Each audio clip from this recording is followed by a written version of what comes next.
Hello, I'm Maria Ressa. Today we speak with retired Colonel Irwin Ver. This is one of the first times he'll be speaking. 27 years ago, he was the Chief of Staff and the head of the Presidential Guards. He's also the son of General Fabian Ver, the head of the Armed Forces of the Philippines, 27 years ago. This Monday, the Philippines marks the 27th anniversary of the 1986 EDSA People Power Revolution peaceful uprising that ended 21 years of Marcos's rule. What is history to us, Irwin, is memory to you. What made you decide to speak now? Well, there's been some events in the couple of months. First would be the publication of the Enrile book, and then yesterday there was this article from former Minister Ong Pin that I felt were different from my recollection of the past. And then, of course, there has been some talks or some people saying that it's time that we should speak up, and because there has been many misconceptions of what my father was Your like. father. Your father has been called a butcher, a fearsome butcher, I think, in one of the things. What was your father really like? Yes, that's precisely why I wanted to talk to you, because he's far from that. He was a mild-mannered guy. He was, in fact, maybe shy and too polite to a fault.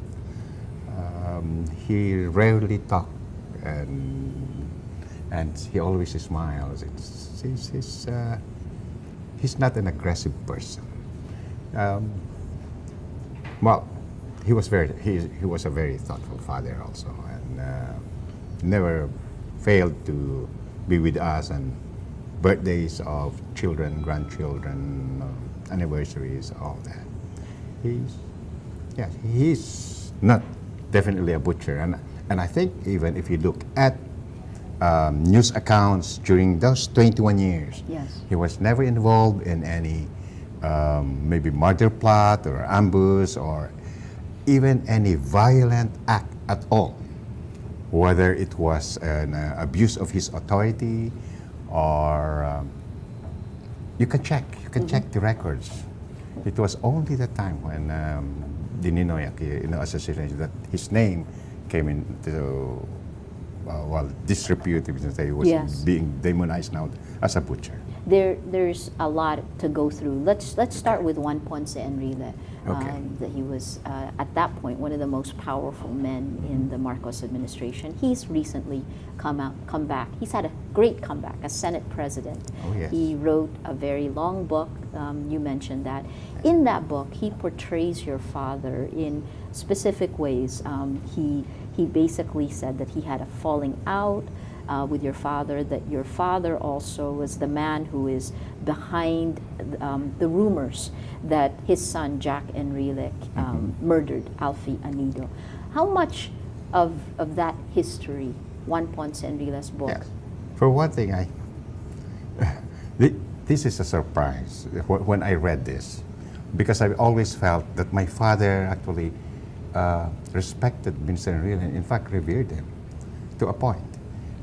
He always thought that Senator Enrile was going to be the next president of the Philippines. And so he had that respect for him, that he was going to be my next boss, so I should put that respect to him. Mm-hmm. And regarding those events where you said that Minister Enrile said he was out to kill him, Yes. that my father was out to kill him. Right, that there was a fierce rivalry between your father and him. Right, and also that he was the one who distributed rumors that Jackie Killed. Yes. Well, let me take that one by one. During that time, I was about to get married, and so Senator Enrile is really my ninong, my wedding, and it's because my father insisted that he should be my ninong. I preferred then General Ramos, who was my the chief of the constabulary, and I was with the PC.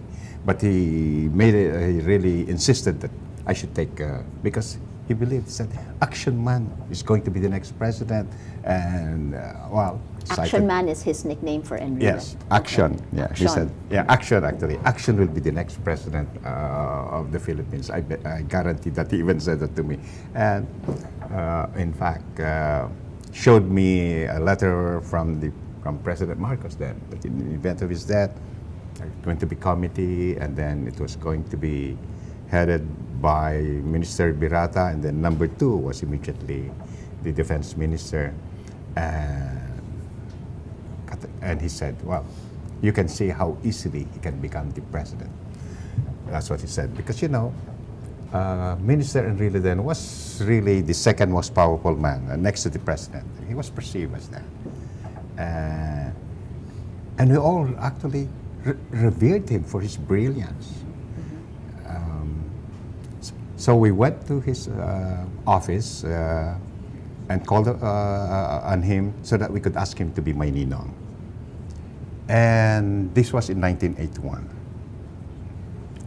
And they had a good time together. For almost an hour in the office of the Secretary of National Defense there and Aguinaldo.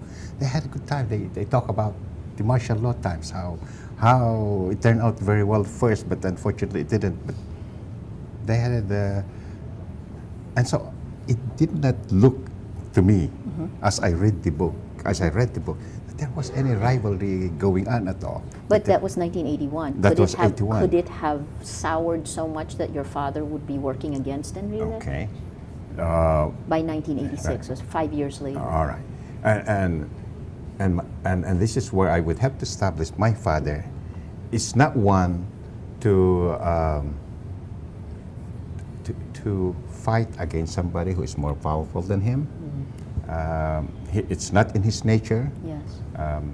He's not one to keep his anger or vent revenge or whatever. Yes. And I don't see that doing, because he knows, hey, you don't fight the next president of the Philippines. What role did, according to your father, what role did Enrile play in martial law?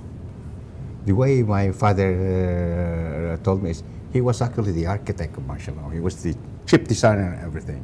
And because Minister Enrile, as brilliant as he is, but he is also the only one who knew how martial law is going to be staged. So he was the one who knew then that you had to prepare the correct environment for people to accept martial law.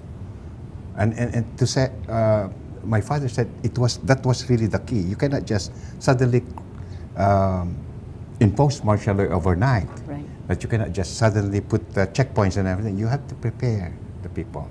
And so those ambuscades and whatever things that happened then, from my understanding, my father said, these were all part of the preparations for martial law, to accept, okay, we need now, because there has been maybe a breach of security or people's lives are in danger, we had to put the military in the streets. Did Enrile stage the ambush that triggered martial law? Well, I don't know categorically whether he staged it, but in fact, when he came, apparently my father said when he went to Malacanang, he said, hey, Mr. President, I have been ambushed. It looks like it was the point where the president had to declare martial law. Yes. Is there anything that your father told you about the way Enrile handled? How did he describe Enrile in terms of being an architect of martial law? Well, my father has such a high regard to Minister Enrile. He always told me he's brilliant, and he has this high respect for Minister Enrile. Were you surprised when you read Enrile's book, where he said that your father was so against him that he created the rumors Right. Yes, I was. again, in fact, about Alfie. yeah, the Alpha Anido case. I think it was all over the newspaper as soon as Alpha Anido died. Yes. I mean, it was not like kept. So I don't think the General Ver, my father, would have been prompt enough to tell them that it was Alpha Anido who or rather, that was Jackie who That it was Jackie yeah. who killed. killed, yes. I think it was already in the newspapers that there were rumors Yes, before your father before my knew father. about it. And you know, unlike the Ministry of National Defense, they keep newspapermen and all that. My father never engaged a newspaper in his office. There's again, if you go by the book, your dad and Enrile had a falling out. When did this falling out happen? Did it ever happen? This is where we are surprised, because I've always felt, even up to the end when we left, at the very last day when we left for Hawaii, that my father had always talked to Mr. Enrile. So if there was a falling out, how is it that they are able to communicate? Fascinating. There's a famous video of your father. I watched this when I came back in PTV4. Okay. When your father asked President Marcos to send in the troops. Okay. You know, and this is part of how history has painted him Right. as the man willing to butcher his own people. Right. What happened at that moment? And Okay. this your father? Maria, can I ask you a question? Do Sure. you remember exactly what were the words of my father? No, I No, don't. But I okay. remembered seeing him, and it was on a profile shot, and you know he was almost bowing to former President Marcos, and Right. he was asking to let the troops loose. Right. But it's not exactly in those words. Not in those words. And I read it also in Wikipedia that it's also the words that he wanted to shoot the protesters. My recollection. It wasn't because- that. yes. I know it wasn't Yeah. that he wanted to shoot the Oh, I'm glad that protesters. you yeah, remember that that, wasn't yes. that. It was something. He just yes. wanted a command to let the Right. troops. I just read that today, something like quoting Wikipedia. Yes. Yeah. But of course, we know Wikipedia is, you can edit it anytime. Anybody can edit it. Correct. I put things there too. Yes. When justifying that my father was exonerated by a court appointed by Cory Aquino. The Agrava Commission. Yes. And as soon as I put it, a week later, it was removed. I don't know who does that. So.